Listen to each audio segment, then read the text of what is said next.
सेवाराम और मोतीलाल दो घनिष्ठ मित्र थे। दोनों ही गली गली जाकर पीठ पर पोटली लादकर कपड़े बेचने का काम करते थे। सर्दियों के दिन थे, वह गांव गांव जाकर कपड़े बेच रहे थे। तभी एक झोपड़ी के बाहर एक बुढ़िया जो कि ठंड से कांप रही थी, तो सेवाराम ने अपनी पोटली से एक कंबल निकालकर उस माई को दिया और कहा, माई तुम ठंड से कांप रही हो, ये कंबल ओढ़ लो। बूढ़ी माई कंबल लेकर बहुत खुश हुई और जल्दी जल्दी से उसने कंबल से अपने आप को ढक लिया और सेवाराम को खूब सारा आशीर्वाद दिया। तभी उसने सेवाराम को कहा, मेरे पास पैसे तो नहीं है, लेकिन रुको, मैं तुम्हें कुछ देती हूँ। वह अपनी झोपड़ी के अंदर गई। तभी उसके हाथ में एक बहुत ही सुंदर छोटी सी ठाकुर जी की प्रतिमा थी। वह सेवाराम को देते हुए बोली कि मेरे पास देने के लिए पैसे तो नहीं है, लेकिन ये ठाकुर जी है, इसको तुम अपनी दुकान पर लगाकर खूब सेवा करना, देखना तुम्हारी कितनी तरक्की होती है, ये मेरा आशीर्वाद है। मोतीराम बुढ़िया के पास आकर बोला, अरे ओ माताजी, क्यों बहाने बना रही हो? अगर पैसे नहीं है तो कोई बात नहीं, लेकिन हमें झूठी तसल्ली मत दो। हमारे पास तो कोई दुकान नहीं है, हम इसको कहाँ लगाएंगे? इनको तुम अपने पास ही रखो। लेकिन सेवाराम, जो कि बहुत ही नेक दिल था और ठाकुर जी को मानने वाला था, वह बोला, नहीं नहीं माताजी, अगर आप इतने प्यार से कह रही है तो ये आप मुझे दे दो, पैसों की आप चिंता मत करो। सेवाराम ने जल्दी से अपने गले में पड़े हुए परने में ठाकुर जी को लपेट लिया और उनको लेकर चल पड़ा। बुढ़िया दूर तक उनको आशीर्वाद दे रही थी। हरि तुम्हारा ध्यान रखेंगे, ठाकुर जी तुम्हारा ध्यान रखेंगे। वह तब तक आशीर्वाद देती रही जब तक कि वह दोनों उनकी आंखों से ओझल ना हो गए। ठाकुर जी का ऐसा ही चमत्कार हुआ। अब धीरे धीरे दोनों की कमाई ज्यादा होने लगी। अब उन्होंने एक साइकिल खरीद ली। अब साइकिल पर ठाकुर जी को आगे टोकरी में रखकर और पीछे पोटली रखकर गांव गांव कपड़े बेचने लगे। अब फिर उनको और ज्यादा कमाई होने लगी, तो उन्होंने एक दुकान किराए पर ले ली और वहां पर ठाकुर जी को बहुत ही सुंदर आसन पर विराजमान करके दुकान का मुहूर्त किया। धीरे धीरे दुकान इतनी चल पड़ी कि अब सेवाराम और मोतीलाल के पास शहर के बहुत ही बड़ी बड़ी कपड़े की दुकानें और कपड़े की मिलें हो गई। एक दिन मोतीलाल सेवाराम को कहता है कि देखो, आज हमारे पास सब कुछ है, ये हम दोनों की मेहनत का नतीजा है। लेकिन सेवाराम बोला, नहीं नहीं, हम दोनों की मेहनत के साथ साथ ये हमारे ठाकुर जी, हमारे हरि की कृपा है। मोतीलाल बात को अनसुनी करके वापस अपने काम में लग गया। एक दिन सेवाराम की सेहत थोड़ी ढीली थी, इसलिए वह दुकान पर थोड़ी देर से आया। मोतीलाल बोला, अरे दोस्त, आज तुम देरी से आए हो, तुम्हारे बिना तो मेरा एक पल का गुजारा नहीं, तुम मेरा साथ कभी ना छोड़ना। सेवाराम हंसकर बोला, अरे मोतीलाल, चिंता क्यों करते हो, मैं नहीं आऊंगा तो हमारे ठाकुर जी तो है ना। ये कहकर सेवाराम अपने काम में लग गया। पहले दोनों का घर दुकान के पास ही होता था, लेकिन अब दोनों ने अपना घर दुकान से काफी दूर ले लिया। अब दोनों ही महल नुमा घर में रहने लगे। दोनों ने अपने बच्चों को खूब पढ़ाया और लिखाया। सेवाराम के 2 लड़के थे, दोनों की शादी कर दी थी और मोतीलाल का एक लड़का और एक लड़की थी। मोतीलाल ने अभी एक लड़के की शादी की थी, अभी उसने अपनी लड़की की शादी करनी थी। सेहत ढीली होने के कारण सेवाराम अब दुकान पर थोड़े विलंब से आने लगा। तो एक दिन वह मोतीलाल से बोला, अब मेरी सेहत ठीक नहीं रहती, क्या मैं थोड़ी विलंब से आ सकता हूँ? मोतीलाल ने कहा, हाँ भैया, तुम विलंब से आ जाओ, लेकिन आया जरूर करो, मेरा तुम्हारे बिना दिल नहीं लगता। फिर अचानक एक दिन सेवाराम 12 बजे के करीब दुकान पर आया, लेकिन आज उसके चेहरे पर अजीब सी चमक थी। चाल में एक अजीब सी मस्ती थी, चेहरे पर अजीब सी मुस्कान थी। वह आकर गद्दी पर बैठ गया।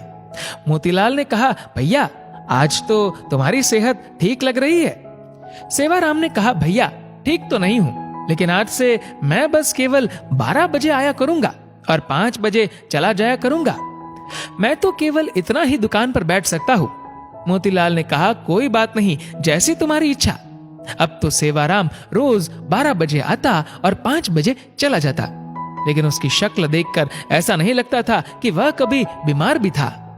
लेकिन मोतीलाल को अपने दोस्त पर पूरा विश्वास था कि वह झूठ नहीं बोल सकता और मेहनत करने से वह कभी पीछे नहीं हट सकता। एक दिन मोतीलाल की बेटी की शादी तय हुई, तो वह शादी का निमंत्रण देने के लिए सेवाराम के घर गया। घर जाकर उसको उसके बेटा, बहू, सेवाराम की पत्नी सब नजर आ रहे थे, लेकिन सेवाराम नजर नहीं आ रहा था। उसने सेवाराम की पत्नी से कहा, भाभी जी, सेवाराम कहीं नजर नहीं आ रहा। उसकी पत्नी एकदम से हैरान होती हुई बोली, ये आप क्या कह रहे हैं?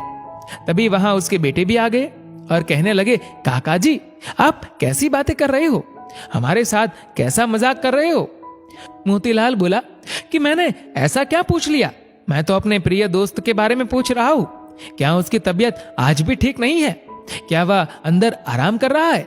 मैं खुद अंदर जाकर उसको मिल आता हूं। मोतीलाल उसके कमरे में चला गया, लेकिन सेवाराम उसको वहां भी नजर नहीं आया। तभी अचानक उसकी नजर उसके कमरे में सेवाराम की तस्वीर पर पड़ी। वह एकदम से हैरान होकर सेवाराम की पत्नी की तरफ देखता हुआ बोला, अरे भाभी जी, ये क्या? आपने सेवाराम की तस्वीर पर हार क्यों चढ़ाया हुआ है? सेवाराम की पत्नी आंखों में आंसू भरकर बोली, मुझे आपसे ऐसी उम्मीद नहीं थी भैया कि आप ऐसा मजाक करेंगे। मोतीलाल को कुछ समझ नहीं आ रहा था। तभी सेवाराम का बेटा बोला, क्या आपको नहीं पता कि पिताजी को गुजरे तो 6 महीने हो चुके हैं? मोतीलाल को ऐसा लगा कि जैसे उसके सिर पर बिजली गिर पड़ी हो। वह एकदम से थोड़ा लड़खड़ाता हुआ पीछे की तरफ हटा और बोला, ऐसा कैसे हो सकता है? वह तो हर रोज दुकान पर आते हैं। बीमार होने के कारण थोड़ा विलंब से आता है। वह 12 बजे आता है और 5 बजे चला जाता है।